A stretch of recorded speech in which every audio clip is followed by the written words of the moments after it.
Salut, nous sommes à nouveau sur la page du réseau Afrique Solidarité. Nous sommes à l'émission Masculin-Féminin, notre rendez-vous où nous débattons de tout ce qui est en rapport avec l'homme, avec la femme. Nous avons nos habitudes, prière, ne pas l'oublier, liker, commenter et partager. Ça ne vous coûte rien, surtout que le thème encore est assez alléchant. Est-ce que le mariage rend heureux ? Et l'expert du jour, vous le savez, c'est le même, le coach Zoromé Mamadou. Comment vous allez, coach, pour ce jour ? Très bien, Madame Ouattara. Vous allez très bien. Oui, très bien. Donc, je dirais très, très bien. Très, très bien, parce que le thème m'invite à aller bien. D'accord, c'est Voilà. super. Alors, pourquoi, une fois de plus, un thème qui nous titille un peu. Voilà. Le mariage rend-il heureux ? Selon vous, il rend heureux ? Selon vous, Ouais. est-ce que le mariage rend heureux ? Parce que le coach me renvoie la question, mais moi, je vous renvoie la question. Commentez, l'interactivité, s'il vous plaît. Commentez. Mais coach, je vous la renvoie. Hein. OK ? Pourquoi le choix du thème ? Voilà. Bien. Alors, le choix du thème, le mariage rend-il heureux ? Nous avons mariage, nous avons heureux. Voilà. Nous allons dire qu'est-ce que c'est que le mariage et à partir de quel moment dit-on qu'on est heureux. D'accord. Voilà. Qu'est-ce que c'est que le mariage ? Le mariage. Voilà. Le mariage est l'union corporelle, D'accord. intellectuelle, spirituelle entre un homme et une femme. Quand je dis une union intellectuelle, physique et spirituelle, j'ajouterais même une fusion. Alors, vous voyez aujourd'hui, et surtout avec l'émergence des religions, j'allais dire chrétiennes, on dit à tout le monde il faut se marier, il faut éviter l'impudicité, c'est-à-dire le fait de commettre la débauche, d'être avec une femme qu'on n'a pas mariée. Du coup, tout le monde se marie. Regardez comment les mariages se sont multipliés. À telle enseigne même qu'on n'attend plus les week-ends, on se marie lundi, on se marie jeudi, on se marie tous les jours de la semaine. Les mairies sont bondées. Mais qu'est-ce qui fait que brusquement des hommes décident de se marier? Alors que dans le même temps, les gens sont devenus de plus en plus, j'allais dire, immoraux. Parce qu'il n'y a que le sexe. Donc nous allons définir maintenant, qu'est-ce que nous appelons mariage? Voilà. Allons-y. Voilà. Pour beaucoup de gens, le mariage, c'est juste avoir quelqu'un avec qui coucher. Vous avez des filles qui sont chez leurs parents. Elles sont pressées de quitter leurs parents. Elles envient des camarades qui sont mariés. Elles veulent se marier. Vous avez des garçons, ils voient une fille pour l'avoir à eux, ils veulent se marier. Et donc, le mariage, aujourd'hui, le mariage est assis surtout sur le sexe. On entend dire, ouais, il fait bien l'amour. Hein, elle fait bien l'amour. Ce sont des critères aujourd'hui qui sont retenus pour se marier. Or, non, le sexe fait partie des ingrédients du mariage. C'est-à-dire que c'est une fusion, je dis, comme je l'ai dit tout à l'heure, physique, puisque nous parlons des rapports sexuels. J'ai dit intellectuel, parce qu'on ne se marie pas n'importe comment. Et c'est ce qui fait que souvent les gens ont des problèmes, on va en parler. Et j'ai dit aussi spirituel. Lorsque vous ne partagez pas le même esprit, je vous dis par exemple, hein, je dis comme ça, je ne suis pas en train de dire aux gens, je ne parle pas de religion, mais je dis que par exemple, vous et moi, nous sommes mariés, vous êtes chrétienne, moi je suis musulman. Oui. Lorsqu'on a un problème, spirituellement, on le règle par rapport à quoi? L'islam dit qu'un homme peut avoir plusieurs femmes. La chrétienté dit non, un homme ne doit avoir qu'une seule femme. Donc le monsieur est musulman, il est en train de chercher d'autres femmes. Je dis, tu veux parler? Il dit, ah, j'ai droit à 4 femmes. Moi, tu m'appelles que mon mari me trompe. Je viens, je règle ça comment? Ah, il dit, il a droit à 4 femmes. Et toi, tu sais ça, tu l'as épousé. Maintenant qu'il est en train de chercher une deuxième femme, tu m'appelles au secours. Je règle ça comment? C'est pourquoi j'ai dit, même spirituellement, le mariage, il faut en tenir compte. Physiquement, il faut en tenir compte. Physiquement, je ne dirais pas qu'il faut savoir sexuellement quelque chose, mais il y a des détails aujourd'hui qu'il faut quand même appréhender. En Europe, aujourd'hui, on ne se marie pas n'importe comment. Il y a des tests qu'on fait, des tests de sérologie, des tests de sang, pour savoir déjà si nos sangs sont compatibles pour qu'on ait des enfants, pour savoir s'il n'y a pas un qui a une maladie sexuellement transmissible qui pourra transmettre à l'autre. Ici, allez, on a vu une fille en avant, on s'en va se marier. Après, on dit il y a un problème. Soit on ne peut pas avoir d'enfants. On commence à s'accuser mutuellement. Alors qu'on aurait pu tout simplement faire des analyses, des examens, qu'on se serait prévenu de tout cela.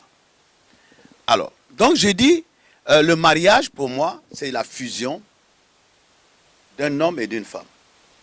Or, le mariage aujourd'hui est perçu comme le fait d'avoir sexe. Quand le mariage est assis sur le sexe, il va sans dire c'est comme la nourriture.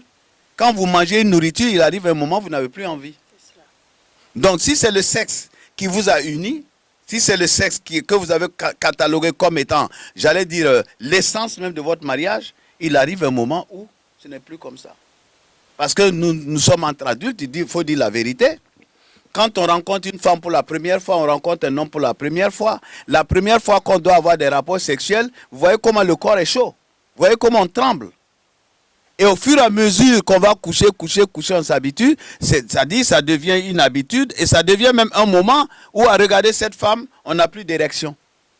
Ou à regarder cet homme, on n'a plus de, j'allais dire, des manifestations de libido du côté de la femme. C'est cela. Donc vous voyez que si votre mariage est assis sur ça, sachez qu'il va arriver un moment où votre mariage sera en panne. Donc pour moi, le mariage c'est autre chose. Je peux en parler parce que moi je suis quelqu'un, je n'ai jamais voulu le mariage, je ne l'ai jamais cherché. Je dirais le mariage m'est tombé dessus. Parce que pour moi, ce qui me faisait plaisir, c'était de changer de femme. Voilà, de changer de femme, j'en ai plusieurs en même temps, je dois sortir le samedi, le dimanche, il y a celle-là que je préfère parce que selon l'endroit où je vais. Je vais en boîte, c'est celle-là qui danse bien que je vais aller chercher. Je dois aller à tel endroit, c'est celle-là avec laquelle quand je me présente, on va me regarder, je vais me chercher. En fonction de l'occasion. En fonction de l'occasion. Alors donc vous comprenez bien que quand tu te maries de cette façon-là, si vraiment tu n'as pas une délivrance au préalable, c'est grave. Alors pour revenir donc au mot heureux, à partir de quel moment dit-on je suis heureux? Si quelqu'un est chrétien, la Bible dit celui qui a trouvé une femme a trouvé le bonheur. Donc voyez-vous, qu'est-ce que ça veut dire? Parce que tout seul, vous ne pouvez pas avoir d'enfant. Oh, vous voulez un enfant. Vous serez heureux si vous vous mariez. N'est-ce pas? Mais encore qu'aujourd'hui, on fait les enfants sans se marier. Bien. Quand vous vous mariez, vous avez trouvé quelqu'un qui va vous donner à manger régulièrement. Quand vous vous mariez, vous avez quelqu'un qui va partager vos problèmes. Quelqu'un avec qui vous pouvez parler. Donc le mariage rend heureux. Mais le mariage aussi peut être une source de malheur. Parce que ça dépend, comme je l'ai dit tout à l'heure, quelle est la base de votre mariage? Quel est le socle de votre mariage? J'ai vu des gens mariés, ils auraient préféré ne pas l'être. Quand par exemple vous êtes marié, vous aimez une femme. J'ai vu ce couple, même pas qu'avant-hier seulement. Le garçon est fou de la femme. Quand je la regarde, des fois même je me demande, mais pourquoi il est fou de cette femme? Mais il en est fou. Et par contre, la femme s'en moque éperdument. Elle dit même je ne l'aime pas. Elle dit je couche avec quelqu'un. Est-ce que ce monsieur-là va me dire que le mariage rend heureux? Certainement pas. Vous comprenez? Et je dis donc le mariage rend heureux. Mais ça dépend de qu'est-ce que vous appelez mariage. Ça dépend de comment vous êtes marié. Ça dépend des valeurs que vous prônez. Autrement, le mariage, à certains points, rend malheureux. Oui. À certains points rend malheureux et vous vous dites même est-ce qu'il n'était pas mieux que je sois seul? Le mariage, je dirais encore, pour un homme comme pour une femme, c'est comme les ailes d'un avion. Un avion d'une seule aile, ça ne peut pas voler. Il faut les deux ailes. Donc le mariage, ce sont les deux ailes de l'avion. L'homme et la femme sont les deux ailes de l'avion. Pour se compléter, pour avoir des enfants, pour avoir le bonheur, pour avoir quelqu'un sur qui s'adosser. Donc lorsqu'on conçoit le mariage, n'est-ce pas, comme une fusion, j'ai dit fusion de deux personnes, je dis souvent, nous avons déjà creusé les trous j'allais dire, des malheurs du mariage le jour même du mariage. Il y a quelque chose que j'ai dit qui est très dommageable, parce que lorsqu'on arrive, vous voulez vous marier comment? Bien séparés. Alors qu'initialement, quand vous prenez en Afrique, l'homme n'avait pas des biens et puis la femme des biens. On avait un champ commun. On cultive dans le champ, c'est là tout le monde mange. Donc la femme aidait l'homme. Donc un homme qui n'avait pas de femme, il avait des problèmes. Donc quand il a une femme, il a quelqu'un pour l'aider. Je dis le mariage encore rend heureux. Regardez autour de vous. Quand quelqu'un se marie, même son aspect corporel change. Parce que célibataire, il mange quand il trouve. Des fois, il mange mal. Et le jour qu'il se marie, il mange régulièrement, il grossit. Comprenez? Le mariage encore, comme je le dis, peut rendre malheureux. Parce que lorsque dans un foyer, vous ne vous comprenez pas, ça devient difficile. C'est pourquoi les gens arrivent jusqu'au divorce. Mais le mariage rend heureux. Je dirais qu'en quelque sorte, c'est l'homme qui fait qu'un mariage rend heureux. Parce qu'en général, la femme est réceptive. C'est elle qui reçoit. Et vous savez, quand vous voyez un homme et une femme, généralement, surtout la société actuelle, l'homme, il veut coucher. Quand il a couché, il veut la prochaine pour coucher. Or, la femme, au moment où elle se livre, c'est qu'elle est amoureuse. Parce qu'elle a donné son tout. Elle veut s'accrocher. Parce que là où elle donne, elle se dit, c'est mon mari. Vous voyez même, il y a des filles, elles ont juste un ami, un copain, quelqu'un qui couche, elles l'appellent déjà leur mari. C'est-à-dire, quand une fille dit, non, non, mon mari, sachez, ça veut dire, elle couche déjà avec lui. Donc pour elle, c'est déjà son mari. Est-ce que vous comprenez? Donc, le mariage rend heureux, le mariage rend malheureux. Ça dépend maintenant de comment vous avez cultivé le mariage. Je disais ce matin à quelqu'un, hier on était ensemble, il était de mauvaise humeur. Et dans sa mauvaise humeur, il ne pouvait même pas parler. Moi-même, j'évitais de lui parler parce que j'ai dit, bon, je ne voudrais pas qu'il dise des choses. Moi aussi, je vais parler, ça va dégénérer. Alors je me suis tué. C'était fort. Voilà. Mais ce matin, quand je l'ai revu, j'ai dit, bon, écoute, assois-toi, je vais te parler. L'assassin a peur de l'arme avec laquelle il exécute. J'ai dit souvent aux hommes, nous ne pouvons pas supporter le tiers, j'allais dire le millième de ce que nous faisons aux femmes. Par exemple, ceux qui disent qu'ils ont droit à 4 femmes, à 2 femmes, à 4 femmes. Je leur pose la question. Serais-tu d'accord qu'on mette la polyandrie dans les lois? C'est-à-dire qu'une femme a droit à plusieurs hommes? Serais-tu d'accord? Serais-tu d'accord que dans ta maison, dans ta villa, il y a une chambre, ta femme est couchée là-bas avec un autre homme? Serais-tu d'accord? Non. Alors donc je disais à ce jeune homme, je dis, tu vois, ton attitude envers moi, si tu cultives cette attitude dans un foyer, dans un mariage, le mariage sera malheureux. Tu vas trouver que le mariage ne vaut rien. Parce que toi, le jour où tu n'es pas content, tu ne parles pas. Le jour où tu n'es pas content, tu ne dis rien. Tu te mets dans ton coin. Elle parle, soit tu ne réponds pas ou tu réponds mal. Mais elle aussi elle va s'adapter à ça. Et le jour maintenant que toi, tu veux qu'elle te parle, elle aussi, elle ne parle pas, alors tu es fâché. Beaucoup de couples trouvent des problèmes rien que dans l'humeur. Et cette humeur, elle est cultivée par l'homme. Puisque c'est lui le patron, il y en a qui arrivent au stade où ça, il est revenu du travail, il a un problème. Alors, mais quand tu arrives à la maison que tu as un problème, mais il y a justement quelqu'un pour t'aider à décompresser, c'est la femme. Mais si elle, au lieu de t'aider, au lieu de l'utiliser en quelque sorte pour te décompresser, tu viens pour lui communiquer justement le stress que tu as, tu lui communiques ta mauvaise humeur, elle l'adopte. Et il y a un jour où toi tu voudrais qu'elle soit de bonne humeur, elle est de mauvaise humeur. Il y a un jour où tu voudrais qu'elle échange, elle n'échange pas. Il y a un jour où tu veux qu'elle vienne au secours parce que tu as un problème, elle ne le fera pas. Donc dans le mariage, pour qu'il y ait le bonheur, il faut déjà l'échange. Ce sont les critères, par exemple, pour que le mariage rende heureux. La première chose, c'est les échanges. C'est-à-dire que le fait d'échanger, quelle que soit la difficulté. Je vous dis, hier, par exemple, je vais à une banque avec mon épouse. On arrive, on allait pour voir un fondé de pouvoir. On arrive, elle est arrêtée. Non, du moins, elle est assise à la place de la secrétaire. Moi, je ne l'ai pas vue. Alors j'ai vu une autre responsable debout et j'ai dit à ma femme, elle dit voilà Madame Koné. Enfin, du moins elle s'appelle comme ça. J'ai dit mais c'est pas elle. Qu'est-ce que tu fais là? Tu vois plus bien? Vous voyez ce que je lui dis? Tu ne vois plus bien? Alors elle aurait pu réagir. Mais elle est restée tranquille. Et je suis levé même aller taper la porte du bureau de la dame. Elle m'a vu faire tout ça. Donc vous voyez, il y avait ce qu'on appelle un quiproquo. Alors il y a des quiproquos comme ça qui amènent des couples dans une bagarre pas possible. Mais elle a gardé son calme. Et c'est après que j'ai vu, mais c'est la dame qui était assise là. Vous comprenez? Une telle situation, il y en a comme ça, il y en a plein. Le gars, par exemple, le matin, on sort pour aller au travail, on a la même voiture. Monsieur oublie quelque chose, il revient dans la chambre pour chercher. En se pensant pour chercher, la clé tombe de sa poche, entre sous le lit. Alors, il cherche la clé, il cherche la clé. Quand il sort avec la clé, il est déjà de mauvaise humeur. Il rentre dans la voiture, la femme dit quelque chose, il répond mal. C'est parti pour la journée. La mauvaise humeur. L'humeur. L'humeur. C'est très important pour qu'un mariage, on soit heureux. Ça, c'est le premier point. Le deuxième point pour qu'un mariage soit heureux, c'est toujours, ça rejoint encore le premier, mais c'est la compréhension. La compréhension. La compréhension à tous les niveaux. La compréhension dans les échanges. La compréhension même dans ce qu'on veut. Même dans la nourriture. J'ai connu quelqu'un, il a épousé une femme qui est d'une autre nationalité, mais tous les jours, lui veut manger la nourriture de chez lui. Ah mais attends, si tu veux marier la nourriture de chez toi, marie une femme de chez toi. Tu ne peux pas marier une femme justement pour découvrir autre chose. Et puis maintenant, tu veux manger comme chez toi. Non, elle ne sait pas faire la cuisine comme chez moi. Mais il fallait prendre une femme de chez toi. Et il y en a même qui en font des critères même de...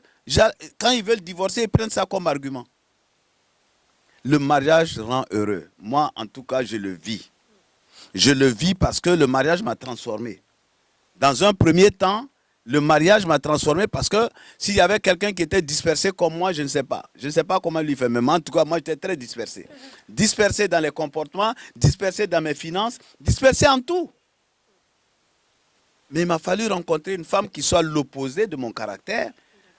Il a fallu que je vive cette expérience. Le troisième point dans le mariage, pour être heureux, il faut s'abandonner. Il faut s'abandonner, il faut s'oublier. Il ne faut pas dire, hein, moi je fais ça, lui il ne fait pas. Oui, mais moi je fais ça, elle ne fait pas. Non. Dans le mariage, il faut rendre heureux. Quand vous allez acheter une eau de toilette, un parfum, à votre femme ou à votre mari, qui porte le parfum ou l'eau de toilette? C'est le conjoint. Qui sent l'odeur? C'est vous. Parce que lorsqu'on porte un parfum, on finit même par ne plus en sentir l'odeur. C'est l'autre en face. Donc en fait, quand j'achète un bon parfum à ma femme, ce n'est pas à elle que j'ai acheté, c'est à moi-même. Donc c'est moi qui vais ressentir. Donc lorsque vous semez la bonne humeur, lorsque vous semez l'amour, lorsque vous semez la compréhension, vous la retrouvez. Je vis une expérience, par exemple, mon épouse, des fois quand elle a mal quelque part, on est couché, elle prend ma main et puis elle est en train de... Non, du moins quand on est couché, elle appuie le côté où elle a mal chez moi. Par exemple, ma jambe droite, elle est en train de masser ma jambe droite. Je comprends qu'elle a mal à sa jambe droite. Est-ce que vous comprenez? Et moi aussi, je me mets à masser sa jambe droite. Alors les gens qui disent, ma femme ne fait pas ça, mon mari ne fait pas ça. Toi, fais. Fais. Parce que quand toi, tu vas faire et que la femme ou l'homme, il va sentir que c'est bon, c'est agréable, il va faire la même chose. Mais si toi, tu dis non, il ne fait pas, mais attends, pourquoi tu veux qu'il fasse? Pourquoi tu veux qu'elle fasse? D'accord, d'accord. Il y a la communication. C'est très important. Il y a l'échange. Il y a le fait de s'abandonner. On se marie pour rendre heureux. Et ce bonheur, on le retrouve. Mais lorsque tu es là en train de vouloir le bonheur, vous savez, nous sortons de familles différentes. Quelqu'un qui est né dans une famille où il y avait le love entre les parents parce que voilà, je t'aime, chérie, machin, et qui a entendu ça, il est façonné comme ça. Il est façonné comme ça, il est formaté comme ça, il peut le faire. Mais quelqu'un qui sort d'une famille où il n'y a pas ça, nos familles traditionnelles, nous on ne connaît pas l'amour. J'entendais une femme japonaise, une femme française qui a épousé un japonais. Elle dit, mais au Japon, si vous êtes une femme qui aime, quand vous aimez le love, chérie, n'épousez pas un japonais. Ce n'est pas sa culture. Ce n'est pas qu'il n'est pas amoureux, mais ce n'est pas sa culture. Alors si tu épouses quelqu'un qui sort du village, qui n'a pas su love, ne t'attends pas à ça pour dire que c'est ça l'amour. il a une autre chose. Une femme comme ça, elle a autre chose. Elle, pour elle, une femme bien, c'est une femme qui fait la cuisine donnée à son mari, une femme qui nettoie bien la maison, elle fait tout ça, ça lui suffit. Maintenant, les petits merci, les petits s'il vous plaît, s'il te plaît, elle ne connaît pas ça. Oh, tu vas dire tu veux tout ça. Donc, la famille dont vient chaque personne est très importante. J'épouse une femme, par exemple, qui était orpheline. Orpheline de père et de mère dès l'âge, par exemple, de 7 ans ou de 10 ans. Elle n'a pas eu l'amour. Elle n'a pas eu d'amour, elle ne sait pas en donner. Si tu épouses une telle femme, tu connais ses origines, sache que tu dois faire plus que tu n'attends d'elle. À la fin, elle va s'adapter. Donc, il y a tous ces critères-là qui font que lorsqu'on fait attention, je vous dis, le mariage, c'est excellent. C'est excellent et je vais vous dire, vous avez des couples comme ça qui durent ensemble, vous voyez même que physiquement, ils finissent par se ressembler. Tout ça, ce sont les osmoses du mariage, vraiment du vrai mariage. Mais pas des problèmes sexuels, oui, bon, non, c'est pas ça le mariage. D'accord, mais voilà. Tout cela, coach, m'emmène à vous poser une question. Oui. D'accord. Alors, vous avez dit qu'il y a 3 niveaux, donc spirituel, physique, et le 3e, c'était... J'ai dit spirituel, physique et puis intellectuel. Intellectuel, tout à fait. Alors, moi, je veux bien savoir, pour ceux qui sont, qui sont plutôt coutumes et traditions, parce que quand tu prends certaines coutumes, la femme, très souvent, n'a pas peut-être droit à la parole, ou le monsieur, c'est le chef de famille, celui qui détient la vérité, la solution en toutes choses.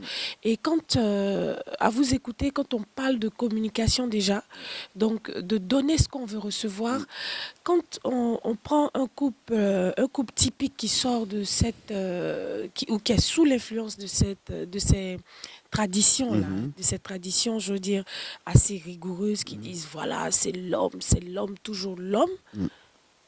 Est-ce que pour ce genre de cas, la communication a sa place?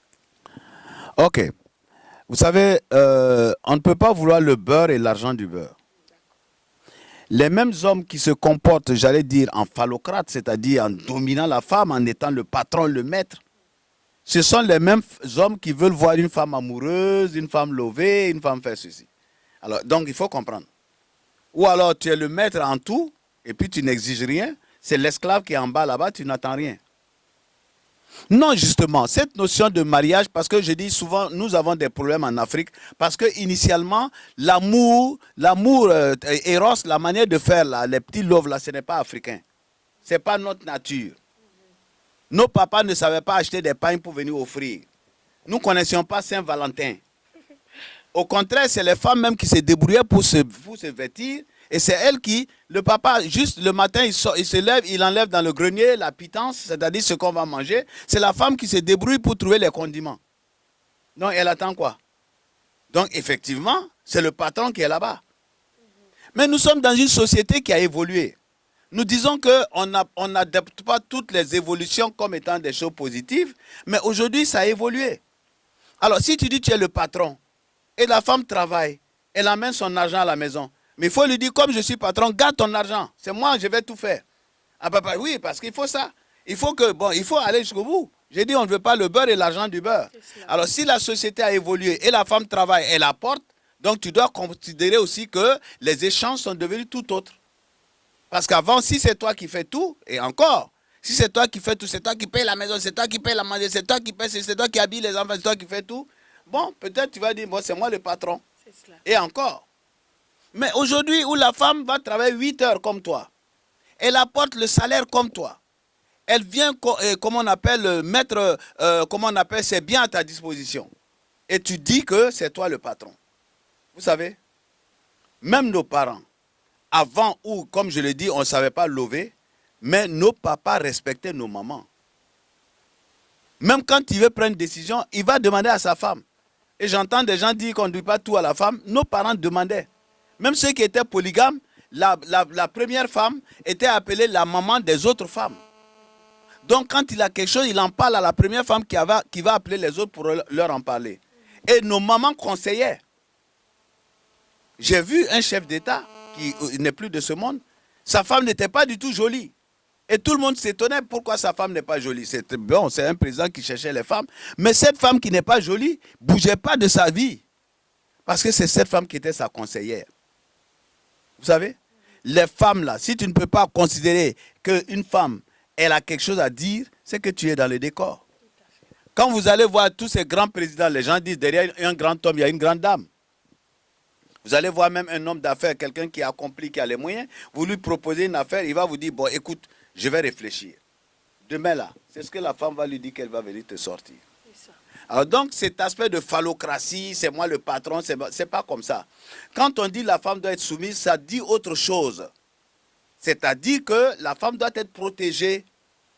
Parce que celui qui domine, c'est celui qui protège.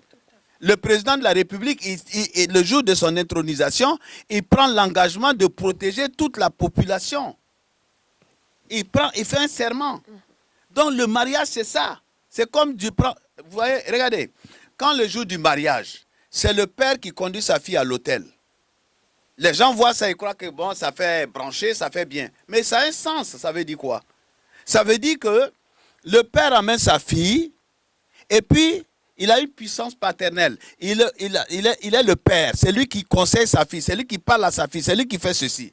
C'est cette puissance-là qu'il passe à quelqu'un. Okay. Je te passe la puissance paternelle pour que dorénavant tu protèges ma fille, pour que tu l'aimes, tu la chérisses et tu fasses tout comme j'ai fait pour elle.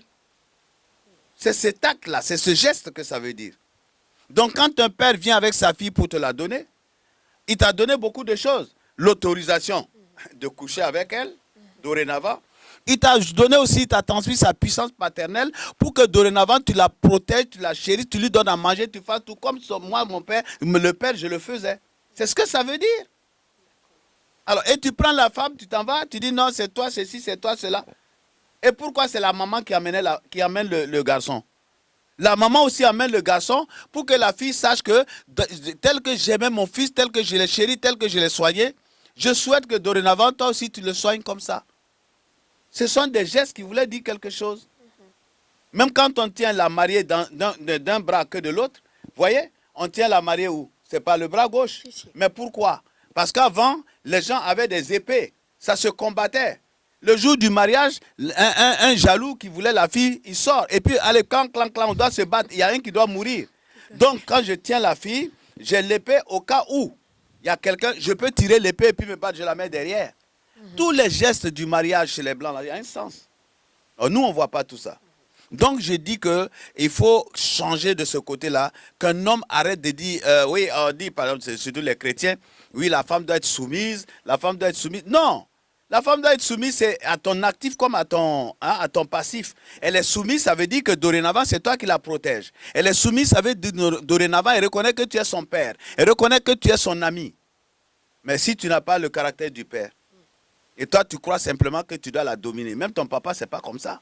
D'accord, coach. J'aimerais que vous repreniez cette partie actif et passif Oui. pour que tout le monde puisse véritablement comprendre. Ouais. Alors, je vais dire, il y a des choses qui sont, comment on appelle, bénéfiques pour toi. Et il y a des choses aussi où tu dois lâcher du lest, c'est-à-dire que tu dois accepter de perdre, comme si on veut parler. Parce que dans une relation, il y a ce qu'on gagne et il y a ce qu'on perd. Alors, je gagne en devenant son père. Elle aussi, elle gagne en trouvant un père. Mais elle va perdre le fait de dire, oui, c'est mon mari, je dois faire... Non, elle se soumet en se disant, bon, voilà quelqu'un qui va travailler, qui vient, qui s'occupe de moi, qui s'occupe des enfants. Vraiment, je lui dois quelque chose, comme à mon père. Bon, lui aussi, il dit, voilà, cette femme-là, qui a pris la place de ma mère, qui me chérit. Et regardez, quand on est malade et qu'on est marié, que fait la femme? Regardez tout ce qu'une femme fait. C'est exactement ce qu'une mère fait. Alors, donc, si tu as droit à tout ça, il faut aussi que tu perdes d'un côté de ce qui est de cette phallocratie pour te soumettre, pour t'abaisser et considérer que tu as ta femme qui est en même temps ta mère et qui est ton amie. Donc, je dis, on perd comme on gagne. C'est pour ça que je parlais de passif et d'actif. C'est-à-dire, l'actif, c'est ce que toi, tu as et le passif, c'est ce que tu donnes. Donc, chacun doit comprendre que dans le mariage, pour être heureux, il faut donner pour recevoir. D'accord. Donc, il y a le donner et le recevoir.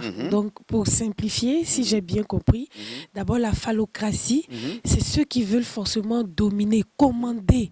C'est-à-dire ce que eux ils disent, c'est ce qui doit rester. Ils ont une sorte d'emprise sur la femme ou l'un des conjoints, parce que ça peut être vice-versa.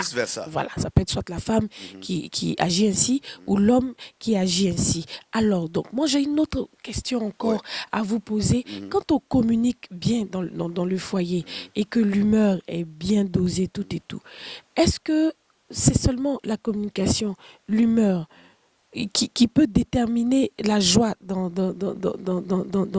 un foyer ou dans un mariage? Parce que il y a aussi, quand on prend le plan physique, donc sexuel, lorsque l'un des conjoints aussi n'est pas souvent... Voilà, je veux savoir, satisfait à ce niveau. Est-ce que ça peut aussi créer ce déséquilibre de sorte à entacher la joie ou le caractère heureux d'un mariage? Ok. Vous savez, initialement, quand vous voyez les rapports sexuels, c'est quoi? Quand vous voyez toutes les espèces animales ou humaines, c'était d'entrer, c'est-à-dire de pénétrer la femme, bon, et puis bon, de jouir, et puis c'est fini. Aujourd'hui, avec l'évolution, et surtout quand nous nous sommes occidentalisés, il faut comprendre une chose, que les Occidentaux aussi ont regardé de l'autre côté. Quand on parle de tous ces rapports sexuels, toutes ces choses-là, nous avons connu quand on était petit ce qu'on appelait Kama Sutra. Ça venait de l'Inde.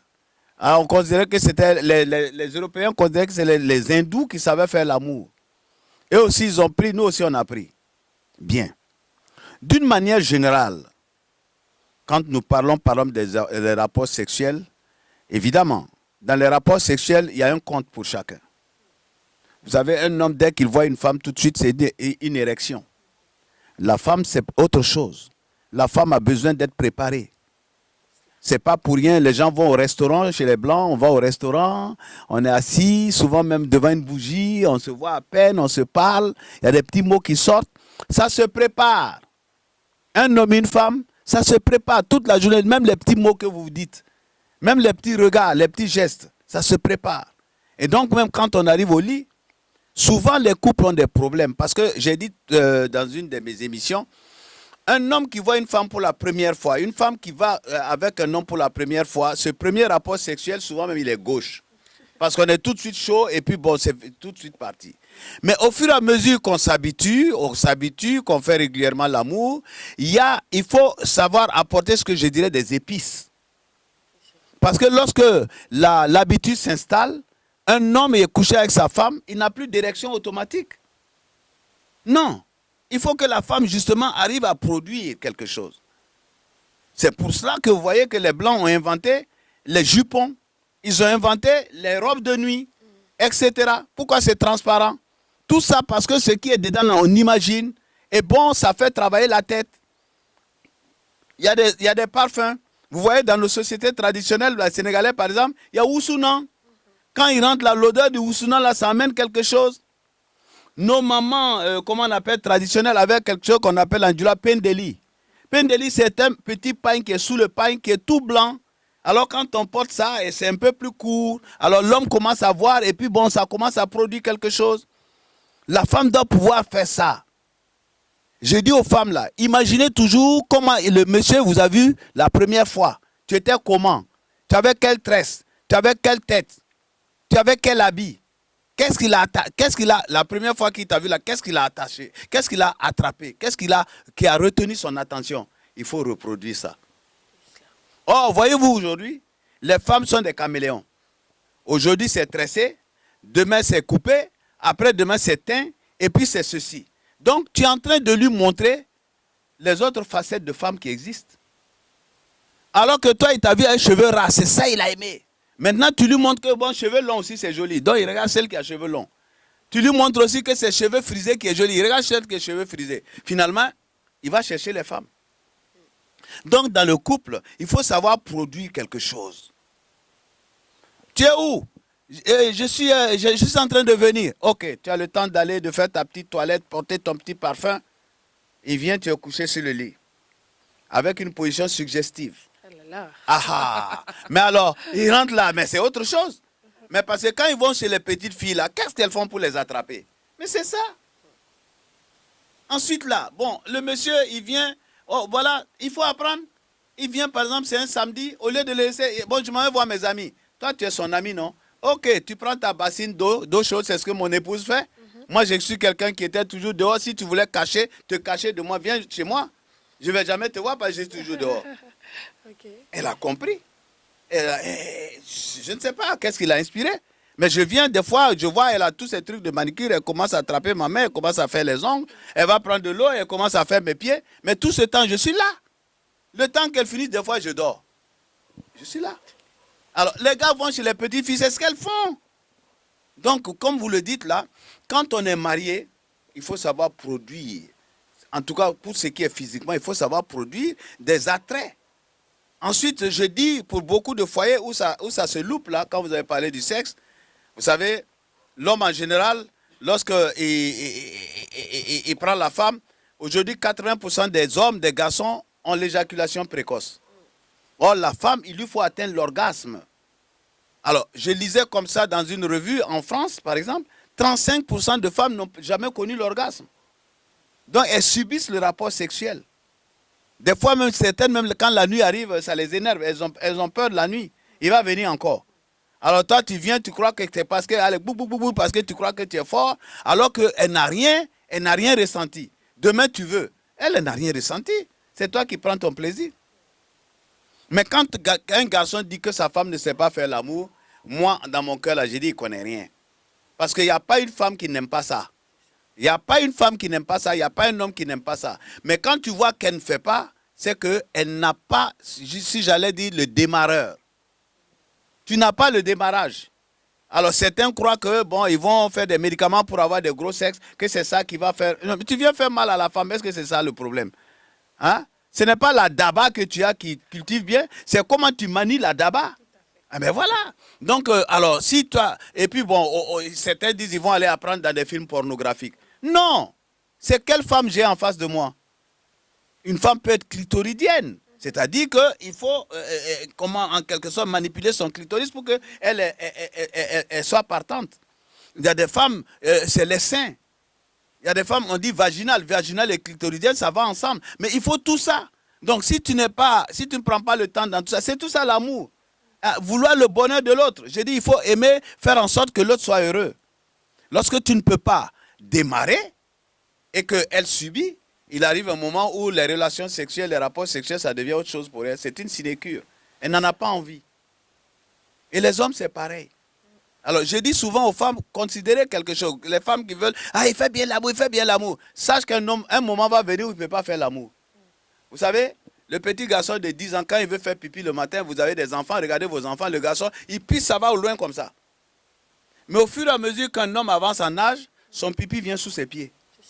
Parce que au fur et à mesure qu'il avance, l'érection diminue. Alors, si toi tu es femme et puis c'est cette érection qui te plaisait, sache qu'il y a un jour où l'érection ne sera plus la même. Et comment tu fais? Comment tu fais? Donc, il y a beaucoup de choses. Par exemple, même quand parlant des rapports sexuels, les rapports sexuels, ce n'est pas seulement le fait d'aller l'un dans l'autre. Il y a des choses qui sont tellement agréables, même entre un homme et une femme, que le rapport sexuel vient juste pour terminer en quelque sorte. Couronné. Couronné, si vous voulez. D'accord. Vous voyez? Alors, j'ajouterai des choses concernant le mariage. Le mariage, pour qu'il soit heureux, dans un couple, on ne se soupçonne pas. Parce qu'il y a beaucoup de couples qui vivent des quiproquos. Tu es venu là, j'ai vu une trace de rouge à lèvres sur ton habit. Par là, commence. Oui, tu es venu là, j'ai senti un parfum. C'est pas d'habitude ton parfum. Il y a un homme qui t'a touché. Le mariage, on ne soupçonne pas. Et plus tu ne soupçonnes pas, et plus tu es heureux, plus vous êtes heureux. Dans le mariage, il faut s'oublier. Vous avez des hommes, quand vous êtes avec eux, ils sont en train de raconter moi. Et la femme est là et subit. J'ai donné toujours l'exemple d'un mariage. Le pasteur reçoit le couple. Il dit, il faut que vous vous débarrassiez, que chacun sache qui est l'autre. Il ne faut pas un jour, je ne savais pas que tu étais comme ça. Alors le pasteur donne la parole au garçon. Allez, vas-y. Oui, bon, écoute, moi je suis désolé, mais je suis sorti avec Céline. Après Céline, j'ai connu Bernadette, et puis c'était Fanta, et puis c'était qui? Il a aligné jusqu'à là. Ça ne finit pas. La fille assise stoïque. Quand il finit le passé, il dit, tu as entendu? Il dit oui. Et tu veux de lui? Elle dit non, ça c'est son passé, ce n'est pas un problème. On dit bon, elle n'a qu'à parler. Bon, en tout cas, moi, ce n'est pas beaucoup. Vraiment, il y a Bernard, c'est lui qui m'a déviergé. Et puis, il y a Pierre. Elle va dire le troisième, tais-toi, bordel. Moi-même, je croyais que tu étais une bonne femme. Mais lui, il a cité combien? Lui, il a cité combien? Alors, c'est ça, j'ai dit, les hommes. On ne peut pas supporter le millième même de ce que nous faisons aux femmes. Est-ce que vous comprenez? Donc, le mariage, c'est ça. Il faut accepter l'autre. Il ne faut pas soupçonner. N'est-ce pas? Il ne faut pas soupçonner. Ensuite, dans le mariage, il y a quelque chose qui est très important. Il faut être patient. Mais le rapport sexuel, il faut être patient. La femme, elle va, la femme, il faut qu'elle soit préparée. Un homme, dès qu'il voit une femme, il a envie, tout de suite, c'est l'érection. Mais la femme, il faut la préparer. Il faut d'abord que quelque chose démarre. Elle va mouiller. Et ça va la préparer. Parce que quand vous allez avoir, par exemple, vous allez la pénétrer. Quelqu'un dit pourquoi j'ai dit le mot pénétrer. Lui, il est scandalisé. Je dis, je ne sais pas qu'est-ce qu'il faut dire. Lorsque vous allez avoir ce rapport, il faut qu'elle, physiquement, même son sexe soit préparé. Autrement, vous voyez une femme comme ça, vous prenez, vous allez directement, mais vous allez la blesser. Alors Dieu a prévu que le sexe, voilà, il y a une sécrétion qui prépare la femme pour que la pénétration soit beaucoup plus adaptée. Et il faut pouvoir produire l'orgasme chez la femme. L'orgasme, c'est le point où la femme jouit. Parce que l'homme, de la même manière qu'un homme jouit et qu'il y a du sperme qui sort, chez la femme aussi, il y a quelque chose qui se produit. Et c'est justement la fusion de ces deux choses qui va faire enfant. Est-ce que vous comprenez? Donc, il faut pouvoir être patient. Des fois, tu dis, elle ne connaît pas, sois patient. Parce qu'il n'y a pas quelqu'un qui n'aime pas ce qui est bon. Sois patient, ne sois pas pressé. Voilà. C'est aussi valable pour l'homme que pour la femme. C'est valable, en tout cas, du point de vue sexuel. C'est valable pour l'homme, c'est valable pour la femme. Ensuite, vous voyez, en amour, je dirais, il faut savoir donner. Il faut savoir donner. Parce que le don est très important. On dit souvent, c'est dans la Bible, donner est plus important que recevoir.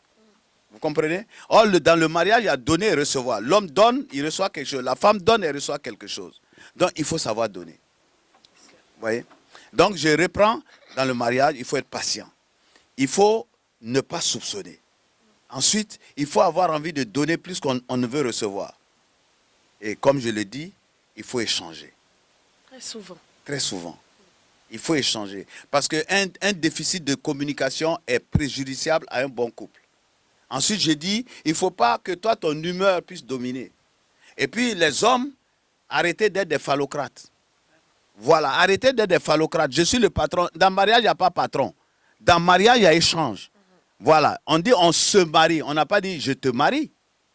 N'est-ce pas? On dit je me marie tel jour. On dit avec qui? Avec tel monsieur. On dit avec qui? Avec telle femme. On se marie. On n'a pas dit je te marie. Non, on se marie. Donc ça veut dire que chacun donne quelque chose. Vous comprenez? Et puis je dis quelque chose, en tout cas pour moi qui est important, sachez mettre tout ensemble. Quand vous avez tout ensemble, vos cœurs aussi sont fusionnés. Mais si chacun a pour lui à part, mais vous êtes prêt à vous quitter, vous êtes prêt à partir. Et puis dans le mariage, pour être heureux, la chose la plus importante, selon moi, il faut avoir pitié l'un de l'autre. Il faut avoir de la compassion l'un pour l'autre. Parce que quand tu vois un homme qui est dragueur, qui est toujours en train de courir derrière les femmes, il fait pitié. Il disperse, c'est bien. Il peut se livrer à la maladie, à la mort. Mais une telle personne, il faut avoir pitié d'elle.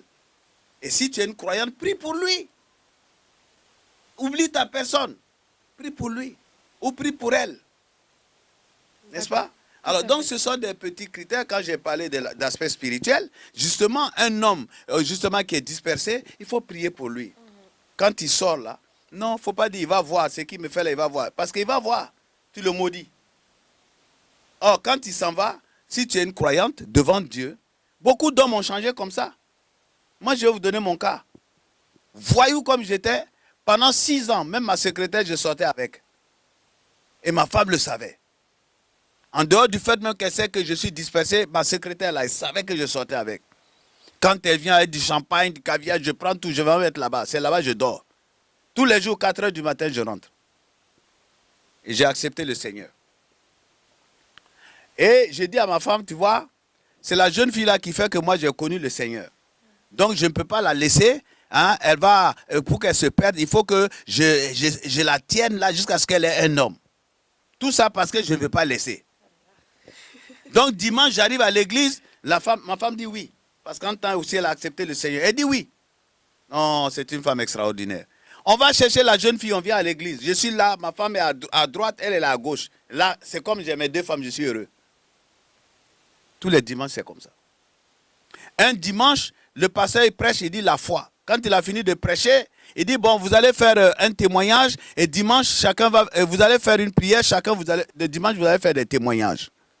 Bon, moi j'ai prié, c'est mes affaires, sinon moi je connais quoi. J'ai prié pour mon argent et on est parti à la maison. Quand on est parti à la maison, c'était dimanche. Le mercredi, alors quelque chose va se passer, la fille bon, va se frapper et puis allez, je viens à la maison. Et donc quand je suis venu à la maison, évidemment c'est long, dans l'émission, on pourra faire une émission sur ça, mais c'est toute une émission complète. Alors je veux parler, dit attends, je vais te dire quelque chose. Tu as frappé tel... Je dis non, comment tu sais ça? Elle dit je sais. Mais tu sais comment j'ai prié le dimanche? J'ai dit non, dis-moi. Elle dit, j'ai dit, Seigneur, tu dis dans ta parole que l'homme quittera son père et sa mère s'attachera à sa femme. Ils seront une seule chair. Mais le monsieur là, moi et lui on est mariés, non? Donc on est une seule chair. Et elle là c'est qui? Si c'est le diable, je veux qu'elle quitte sa vie à partir d'aujourd'hui. Elle dit voilà ma prière. Ça a pris 3 jours. Au bout de 3 jours, c'est fini. Alors, c'est pour ça que je donne ce secret aux femmes, surtout les femmes. Tu pries là. Oh, Dieu t'écoute. Tu as versé du sang pour qu'un homme vienne au monde. Tu as versé du sang pour lui donner des enfants. Tu es fondé. Tu as le droit de parler. Tu le maudis, ça prend. Tu le bénis, ça prend. Prie pour lui au lieu de le maudire. Tu pries là, c'est toi qui récoltes. Et depuis ce jour, cette fille-là, c'est fini, c'est parti. J'ai fait 6 mois, je ne l'ai même pas trouvée dans Abidjan. Et aujourd'hui, c'était vraiment fini. Ah ouais, je vous dis, les femmes, c'est un secret. Retournez-vous dans le spirituel. Ne faites pas palabre. Ouais, c'est ce que tu fais là, j'ai fait. D'où viens-tu, etc. Non, tais-toi. Prie dans le secret. Dieu t'écoute. Même des femmes qui m'appellent, je suis chrétien, je prêche l'évangile. Mais il y a des femmes musulmanes qui m'appellent. Je dis, quand tu fais ta prière là, dis à Dieu, l'homme que tu m'as donné là, voilà ce qu'il fait. Et je sais que s'il fait ça, j'ai mal au cœur. S'il meurt là, il ne va pas aller chez toi. Donc, pardon, aide-moi, délivre-le. C'est clair. Ben oui. En tout cas, je pense qu'on a reçu le maximum d'informations sur ce sujet. En la personne du coach Zoromé Mamadou. Je vous rappelle que nous étions à l'émission Masculin-Féminin. Je vous rappelle aussi le thème qui était le mariage rend-il heureux? Bon, je pense qu'avec tous ces éléments, je pense que chacun aujourd'hui a le droit et a le potentiel nécessaire de répondre à cette question-là. Ça a été un plaisir pour nous d'échanger avec vous pour ces quelques minutes. À très bientôt et surtout en présence de notre coach, j'aimerais qu'il nous fasse la promesse de nous produire encore un thème très alléchant. Et est-ce qu'on pourrait avoir déjà la primeur du thème suivant? Oui, la prochaine émission, nous allons encore parler des femmes qui tombent amoureuses d'un homme marié. Bon, ça dépendra de l'auditoire des gens, parce que les gens aussi nous appellent pour donner des sujets. Sinon, nous allions aussi parler de... J'ai épousé une femme qui n'est pas de la même religion que moi et j'ai des problèmes. Ou le contraire, j'ai épousé un homme qui n'est pas de la même religion que moi, qu'est-ce qu'on fait? Voilà. D'accord. Donc, on va parler de tous ces sujets. Et puis, je voudrais dire que vous qui nous écoutez, si vous avez des sujets que vous voulez qu'on traite, vous pouvez nous appeler. Et sachez qu'on ne va jamais dire le nom de quelqu'un. Non, non, non. Nous prenons des faits. Ton problème est peut-être le problème d'une autre femme. Ton problème est le problème d'un autre homme. Alors donc, nous cherchons tout ce que nous pouvons faire pour aider les uns et les autres. Aussi en partant de ce que nous avons vécu. Parce que je vous dis, votre serviteur qui est là, et fut un des hommes les plus dégueulasses qui puissent exister avec une femme. Donc aujourd'hui, je dis merci à Dieu qui permet que je puisse apporter en quelque sorte des conseils par rapport à ce que j'ai vécu. Ce n'est pas dans des livres que je lis pour venir réciter, mais c'est par rapport à mon vécu. Tout à fait. Voilà. Tout à fait. Et c'est ce qui donne tout ce charme à cette émission. Ça a été Je le répète, un plaisir. Je suis O'Nils et à très bientôt pour un prochain numéro.